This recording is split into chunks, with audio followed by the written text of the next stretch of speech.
Hi, it's now 1967 and the mod scene was going pretty strong. One of the guys in the group, Frank, he had a Mini, which was unusual. And we decided we'd go off on a big adventure, as lads do. We'd have a week's holiday sleeping in the Mini. Decided to invite another guy, Steve. So three of us got on. I don't think any of us were more than 9 stone, so it wasn't a big effort. Took our sleeping bags and had a great time. It was a bit difficult picking up girls because that's what you do when you go on holiday and you're 19. Never saw 3 girls together. 4s, 2s, never 3. I spotted a couple of girls one day and it was a race to get to them. My 2 friends ran along the seafront. I decided to jump over the seawall and slide down. I was there first. By the time the others arrived, I was in full conversation, so they would go off and find 2 other girls. It would be easier now without me. So they thought.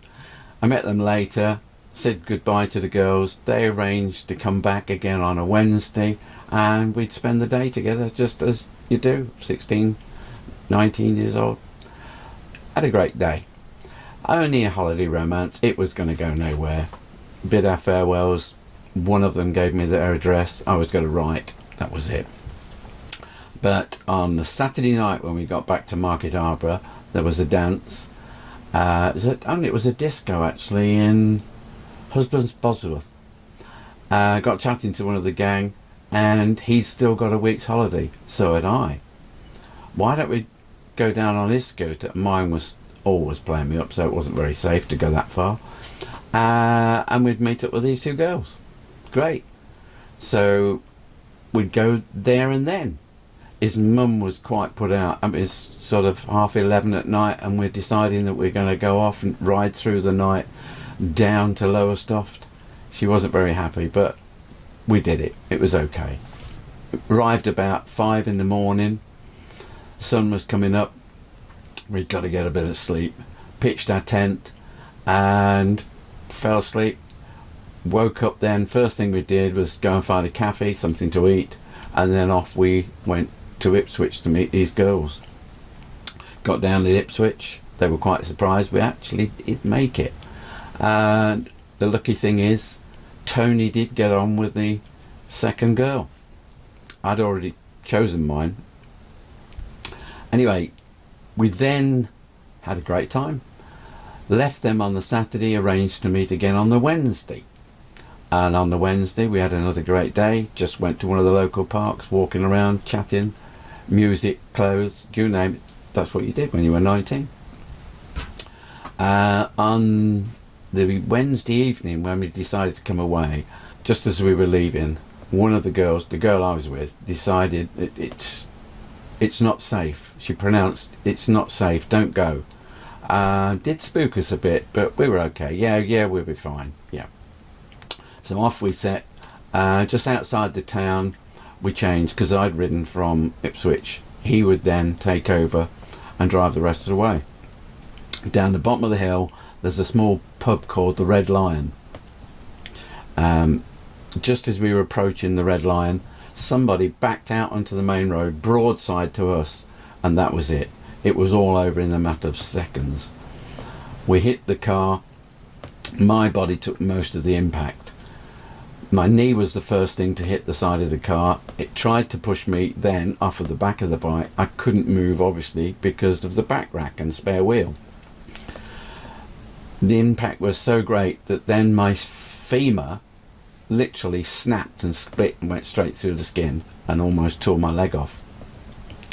I just remember hitting the road and thinking, I'm glad I bought a new crash helmet last week. At least I think I'm safe. Checked everything, yeah, arms, hands, one head, most important. Then I decided to check out the legs and I couldn't make out. Something was wrong with my right leg. My foot was at the back of me, sticking in the wrong direction. It was then I realised I was in trouble.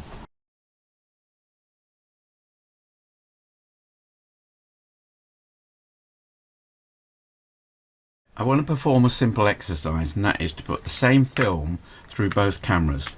What I shall do is, using this Pentax ME, put a film inside here, take about 10 pictures, and then, without winding it completely back into the canister, undo the clutch and then wind it steadily back. You'll feel the tension suddenly go off of this end. Don't wind it completely, otherwise it'll ruin the exercise. When I've got it in there, I shall open that up and put it into the Nikon FE. The Nikon FE is the last camera that I bought when I was working at Jessop's. I left Jessop's in 1983. That's a wonderful story, and that's coming up in the future, my life at Jessop's. Alright, let's load the camera ready for use. I'm going to use Ilford FP24.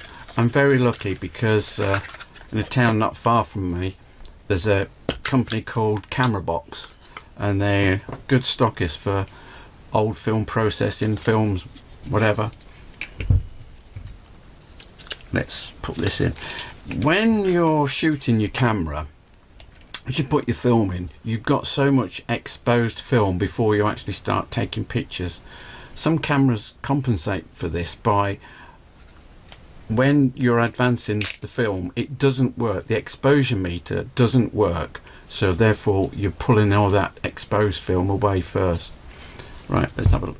Pop it in. Pull a section out. This Pentax has got almost like little pillows here. You can see they spread open to grip the film.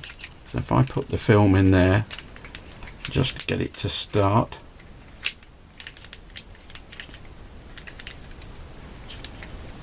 Feel like it's gripped. Start to advance. I think it's going to be perfectly okay. Just wind this back a bit. There we go. That seemed to have taken. As an extra precaution, to make sure your film's in, this particular camera has got a small window here, and it actually vibrates backwards and forwards, so you can see the red. I'll try it. Let's see what happens. Don't know if you can see. Did you see it move? So that means now I can start taking pictures, because it's confirmed that I've actually got the film ready to do it. I've actually taken pictures like most of us at one time or other, and they've probably been the best pictures of my life, and the film hasn't taken. You get to the end of the film, you go to wind it, oh dear, that's it, all gone. I think my trouble. Do you know, I actually think I didn't even swear. No, I didn't. I don't remember swearing. I must have said something like, oh bother, because my mother never swore. So it wasn't common practice.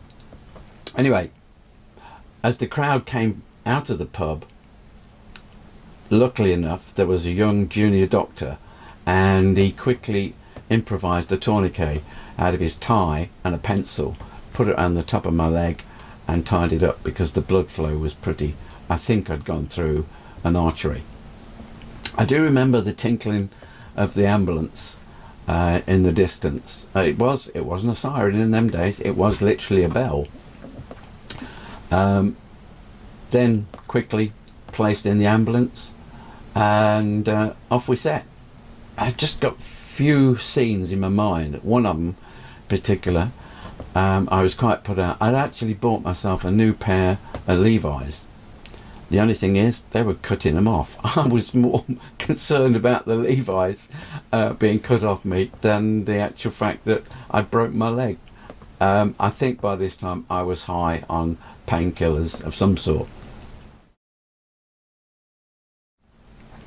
I don't remember much from the accident onwards then until a following Saturday is when I came round. I wasn't aware at the time that the father of one of the girls had read an article in the local newspaper about a serious accident. 2 boys were involved on a scooter accident near the pub at Martlesham. And then apparently from Friday, the girl I knew came to the hospital and stayed with me overnight by my bedside. which was a big ask in those days. I'd only just got to know the girl casually, but apparently, I don't know, it was touch and go because of the amount of blood I'd lost. I was on infusion by then. But like everything else, the passage of time, it's not very clear. It was a lot to ask, really, to think that I'd only just met the girl. It was a casual acquaintance, and now we're being forced together.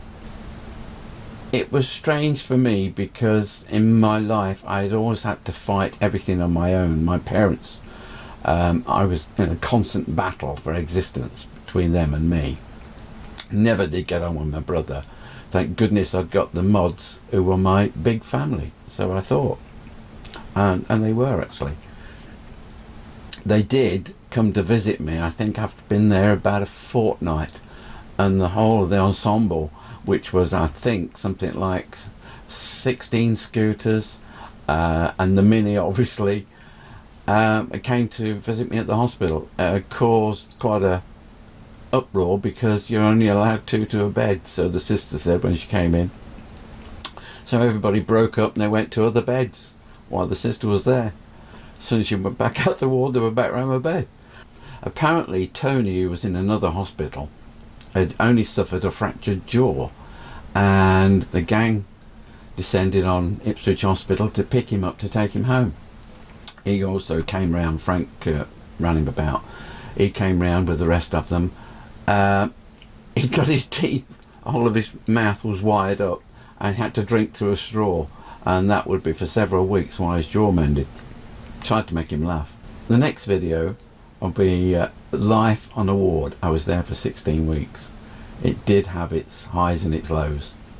And almost forgot, subscribe if you want to hear more about this, and give us a tick if you liked it. See you soon. Keep smiling.